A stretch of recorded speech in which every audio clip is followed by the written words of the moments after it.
Imagine choosing between 10 embryos, not just based on whether they're healthy, but on which one is predicted to be taller, more successful in school, or have a higher IQ.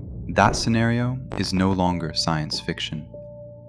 At a fertility clinic today, a biotechnology company called ZEITFIELD can provide prospective parents with genetic scores that compare embryos across traits ranging from cardiovascular disease and diabetes risk to height, educational attainment, and predicted intelligence.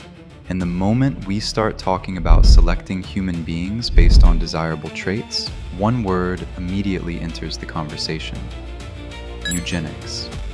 Eugenics.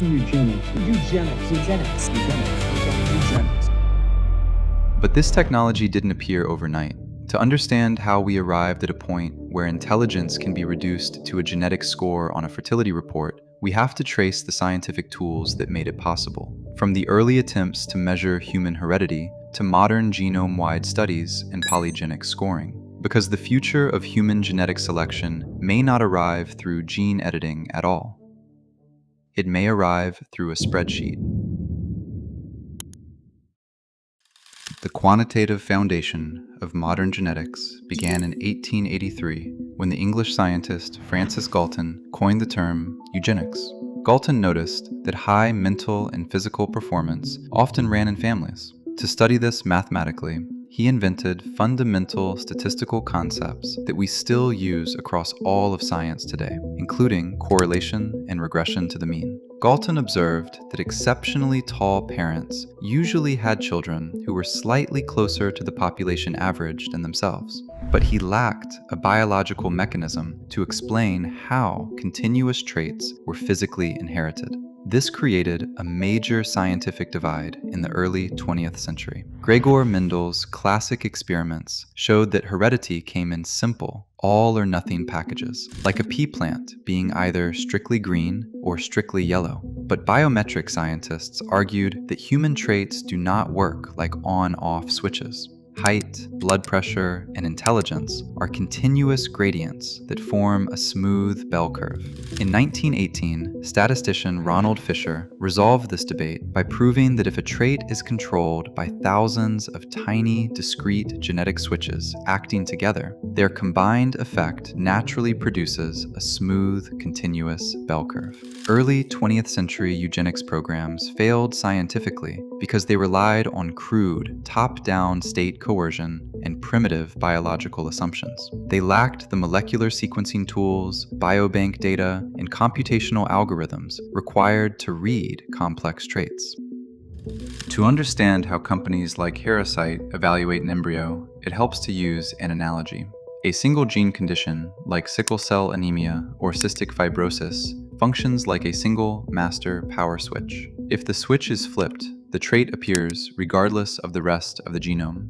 Complex traits like IQ, height, or heart disease are entirely different. Instead of a single switch, imagine your genome as a massive audio mixing console with hundreds of thousands of tiny volume sliders. Each individual slider only adjusts the volume by a fraction of a percent. One slider might slightly alter how brain cells build connections, while another nudges how efficiently cells process glucose. On its own, a single slider does almost nothing.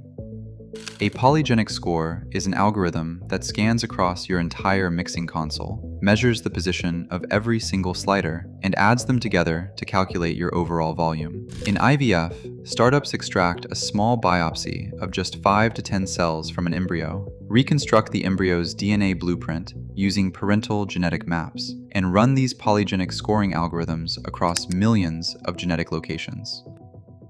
A central question in genomics is why polygenic scores work remarkably well for certain traits, while failing completely for others.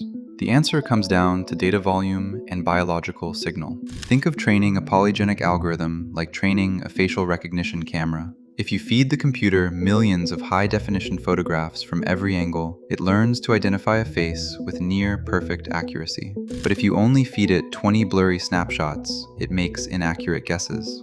In genetics, our high-definition training libraries are massive public databases called biobanks, which hold complete health records and DNA sequences from hundreds of thousands of individuals. Traits like IQ test scores, educational attainment, height, and type 2 diabetes have been heavily researched across vast cohorts. This massive sample size allows computers to distinguish real genetic signals from random background noise. Well-researched traits allow scientists to run within-family sibling validation. Because siblings inherit different combinations of their parents' DNA in a natural biological lottery while sharing the same household, studying brothers and sisters allows researchers to prove that the score measures true genetic effects rather than environmental privileges like family wealth. For traits that lack extensive biobank data, such as niche creative talents, rare psychiatric conditions, or poorly tracked behaviors, the algorithms lack the training resolution needed to make reliable predictions. The historical eugenics movement was characterized by centralized, top-down government coercion, where states attempted to dictate reproduction through forced sterilizations and institutional control. The emerging landscape is the exact opposite. Bioethicists refer to this modern framework as liberal eugenics, a system that is entirely decentralized, voluntary, and driven by individual consumer choice. It operates on what philosopher Julian Savulescu calls the principle of procreative beneficence, the idea that prospective parents naturally want to use whatever information is available to give their future child the greatest chance at a healthy, flourishing life. Currently, the impact of polygenic scoring is modest because standard IVF cycles only produce a handful of embryos, which limits how much a score can shift an expected trait. However, this bottleneck will change with an emerging technology called in vitro gametogenesis, or IVG. IVG aims to transform ordinary skin or blood cells into viable eggs and sperm in the lab, allowing parents to generate and screen hundreds or even thousands of embryos at once. Choosing from a pool of hundreds of embryos dramatically amplifies the power of polygenic selection across multiple health and cognitive markers simultaneously. For decades, popular culture assumed that designer genetics would arrive through direct gene editing tools like CRISPR. But rewriting hundreds of polygenic locations at the molecular level carries immense technical risks. Instead, the modern frontier of reproductive selection is being driven by statistical software that reads natural genetic variation without modifying a single strand of DNA. Companies like Harasight are already commercializing this approach. Harasight charges $50,000 for its comprehensive polygenic embryo screening service, which analyzes an unlimited number of embryos for polygenic disease risks, height, longevity, and predicted IQ. As polygenic prediction tools continue to improve, alongside scaling reproductive technologies like IVG, human trait selection is transitioning from a theoretical debate into a clinical reality. This shift raises major ethical questions regarding reproductive access, societal inequality, and the competitive pressures placed on prospective parents.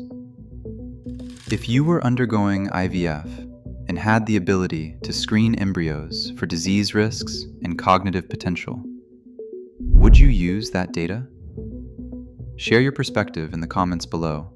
Subscribe for more breakdowns of emerging technology. And thank you for watching.